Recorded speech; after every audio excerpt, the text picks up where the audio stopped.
রাজা একটা পুকুর কাটছে, এত বড় না পদ্মা নদীর মতো, তবে অনেক বিশাল আর কি। তো রাজার শখ হয়েছে পুকুর ভর্তি দুধ দেখার, মানে দুধের পুকুর হবে রাজার ওইটার। তো রাজ্য জুড়ে ঘোষণা করে দিছে, এলান করে দিছে যে প্রজারা যে যেখানে আছে সবাই 1 গ্লাস করে দুধ এনে এই পুকুরের পানিতে ঢেলে দিতে হবে। সবাই তো খুব সতর্ক, খুবই সচেতন। রাজা বলছে, রাজামশাই বলছে দুধ তো ঢালতেই হবে।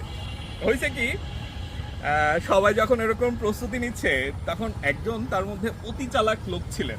উনি কি করছে, উনি ভাবছেন যে সবাই তো হচ্ছে দুধই দিবে, তার মধ্যে যদি আমি 1 গ্লাস পানি দেই, এত বড় পুকুর এত দুধ থাকবে এটা বোঝা যাবে না। তো উনি কি করছে, রাতের অন্ধকারে গিয়ে 1 গ্লাস পানি ঢেলে দিয়ে আসছে। এখন সকালে রাজামশাই উঠছে, উঠে তো দুধের পুকুর দেখবে, এখন গিয়ে দেখে যে পুরো এরকম পানি দিয়ে ভরা, দুধ আর এক ফোঁটাও নাই। এখন হয়েছে কি, ওই লোক যে অতি চালাক, অতি বুদ্ধিমান, উনি তো পানি দিছে অন্য যারা হচ্ছে ছিলেন, তো ওনারাও এটাই ভাবছে, ভেবে ওনারাও পানি ঢেলে আসছে।